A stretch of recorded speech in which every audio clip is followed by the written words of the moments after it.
Bonjour à tous, si vous venez de nous rejoindre, vous regardez Midi Ensemble, c'est l'heure de l'info, celle que vous avez sans doute ratée. Restez avec nous, tout de suite c'est Israel Inside.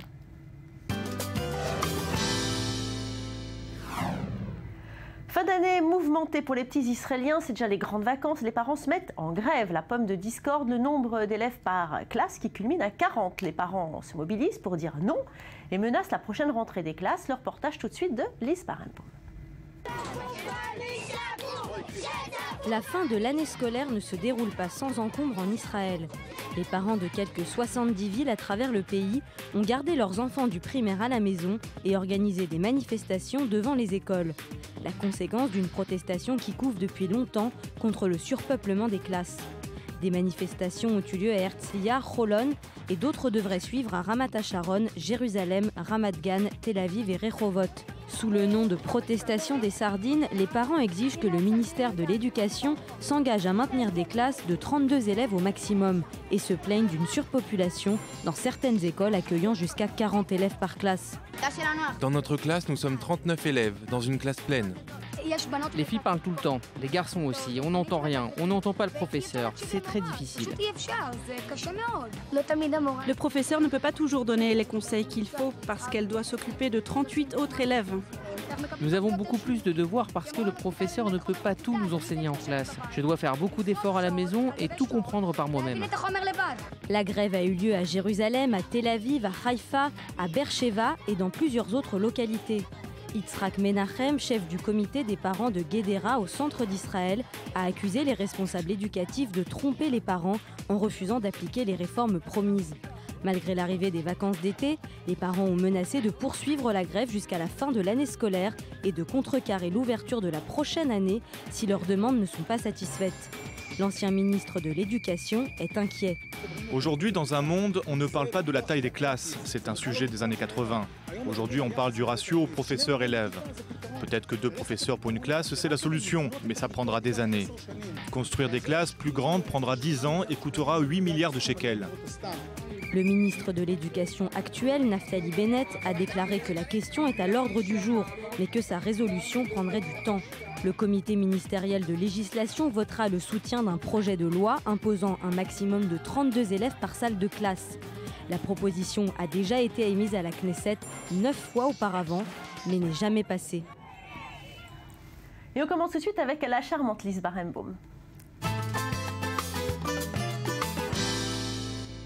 Alors, Lise Barenboim, ses enfants en ont marre d'être des sardines. Il y a un vrai bras de fer entre les parents, justement, et le ministre de l'Éducation, Naftali Bennett. Oui, mais alors Naftali Bennett prend vraiment le problème très au sérieux. Il a déclaré que la question était vraiment à l'ordre du jour, mais pour lui, la grève n'est pas la bonne manière. Pour lui, ce genre de mobilisation, c'est puéril, mais il a rappelé que pour son entrée au gouvernement, il y avait 2 conditions sine qua non. Premièrement, la nomination d'Ayelet Shaked à la justice, et deuxièmement, recevoir une enveloppe financière pour régler ce problème de surpeuplement dans les classes. Mais qu'est-ce qu'ils revendiquent les parents exactement aujourd'hui? Alors il voudrait qu'en fait une loi qui a été votée en 2008 et qui limite le nombre d'élèves à 32 par classe soit vraiment appliquée. En fait, à partir du moment où il y a plus de 32 élèves, on devrait séparer la classe en 2 groupes. Ça a déjà été fait dans certaines écoles où les parents ont payé pour un professeur supplémentaire. Aujourd'hui, c'est interdit.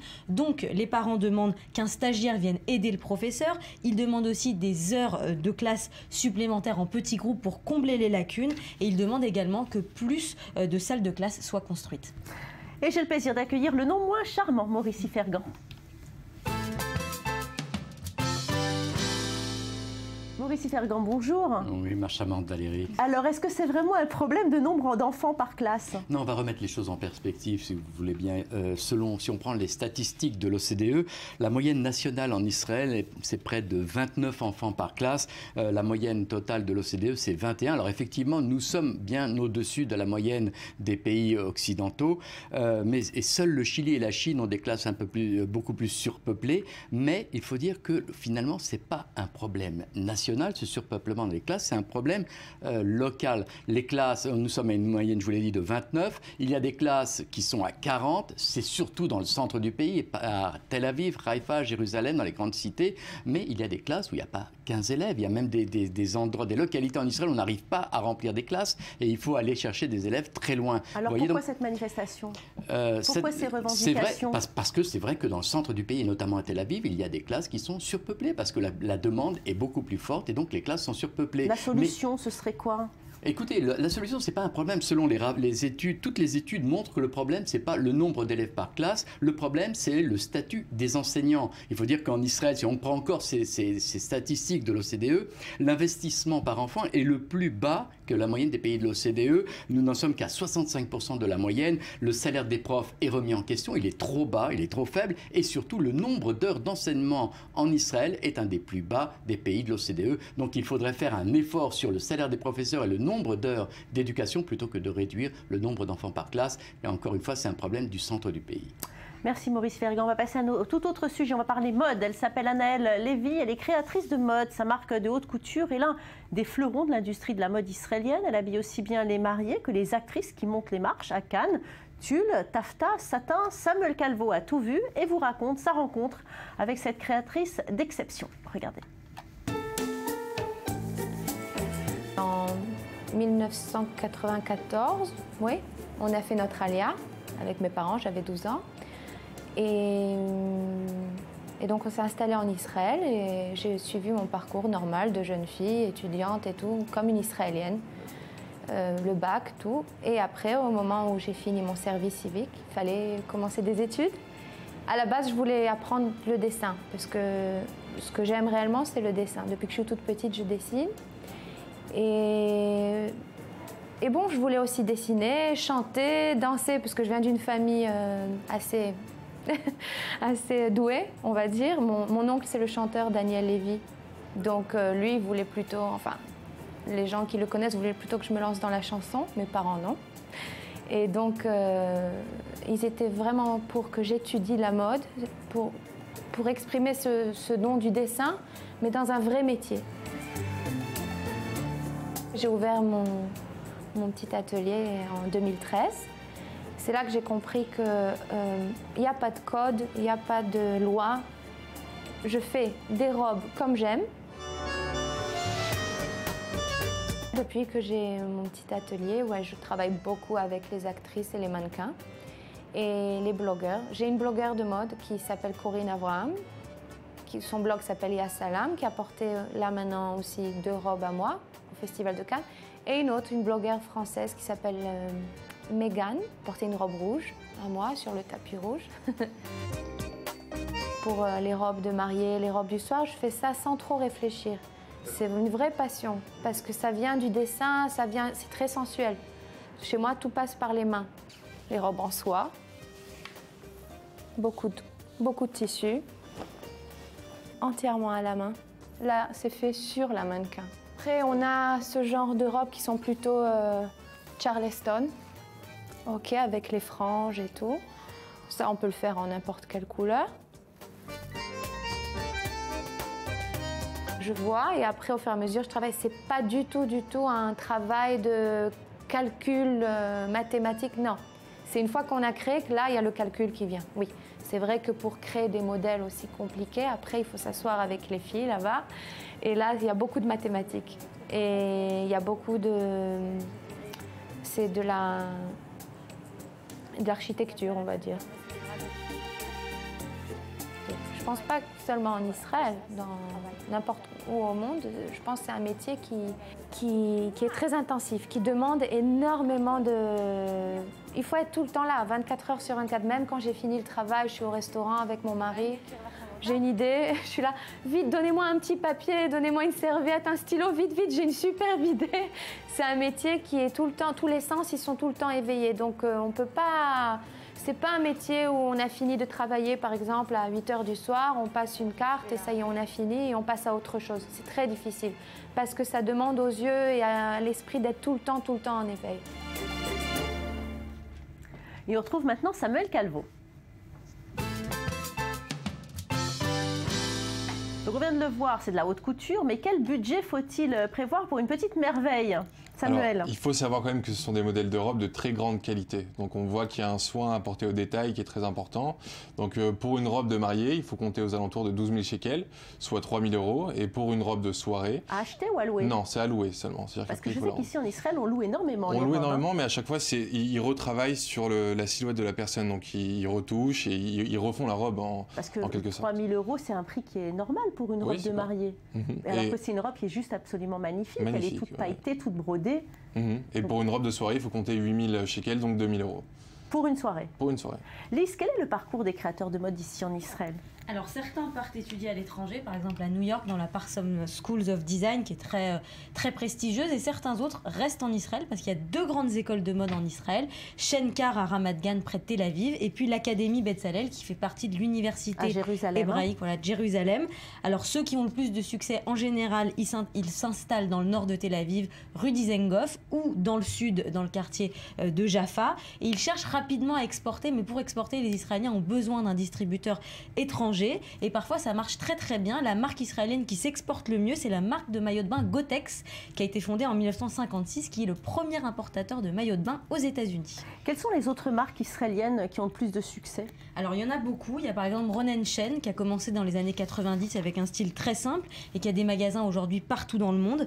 On a aussi Igal Azroel, totalement un différent style. Lui, il est considéré comme le petit Israélien à la mode aux États-Unis. Il a quand même parmi ses clientes Salma Hayek, Catherine Zeta-Jones ou Sarah Jessica Parker. Ça aide d'habiller les stars, j'ai l'impression. Oui, ça fait pas mal de pubs. Et puis Doreen Frankfurt, qui elle est une grande dame de la mode israélienne, qui a 22 boutiques en Israël et qui fait plutôt du prêt-à-porter élégant. En plein sud de Tel Aviv, une association a décidé d'aider les enfants réfugiés africains. Ils n'ont pas de statut légal, sont souvent livrés à eux-mêmes et ne peuvent compter que sur des bénévoles. Une librairie a été installée dans le jardin Levinsky pour que les enfants de ces réfugiés aient accès à la culture et à l'éducation comme tous les autres petits Israéliens. Elsa Mimoun s'est rendue sur place. Regardez. Un samedi après-midi à Tel Aviv, alors que la plupart des enfants passent la journée en famille, ceux des quartiers pauvres situés dans les faubourgs sud de la ville se livrent à une toute autre activité. Mon nom est Daphna, je suis la directrice du jardin librairie du parc Levinsky qui se concentre sur les problèmes d'éducation et de culture avec la population qui vit ici, à Neve Sha'anan, juifs et étrangers. Nous levons des fonds car nous n'avons aucun soutien de la part du gouvernement. Cette organisation a été établie en 2008 par un groupe d'artistes qui croyaient que chaque personne qui vit dans ce quartier méritait d'avoir des bouquins dans leur langue maternelle. Ce centre aéré gratuit propose plus de 3000 livres dans toutes les langues pour qui veut s'instruire, mais aussi des cours d'hébreu, d'anglais, des activités de couture, de dessin ou encore du sport. Des cours dont peuvent désormais bénéficier les adultes, aussi bien que les jeunes, majoritairement enfants de réfugiés d'Érythrée et du Soudan. Une association qui répond à un réel besoin. Ce quartier n'a aucun autre centre culturel pour adultes ou pour enfants. Ils n'ont pas de programme proposé pour après l'école et la municipalité n'en a pas mis à disposition. Tout cela a donc entraîné la création de cette bibliothèque. Cela a démarré comme une librairie, mais maintenant c'est un grand centre communautaire qui travaille sur différents problèmes qui impliquent l'éducation, l'art et la culture. La communauté étrangère souffre de beaucoup de problèmes et on leur donne l'opportunité d'apprendre quelque chose. Les gens viennent passer leur temps ici. La librairie offre une alternative formidable pour la communauté étrangère et les demandeurs d'asile en général en Israël. Un refuge à ciel ouvert, mais qui peut parfois montrer des côtés hostiles malgré la présence de la police juste à côté. C'est très dur de travailler ici. Ce n'est pas un endroit pour les enfants, mais c'est le seul jardin. Il y a beaucoup de drogue et de criminalité, de violence. Les enfants le voient et sont exposés à tout cela. Même si la municipalité tente d'améliorer tant bien que mal la situation, le problème va bien au-delà.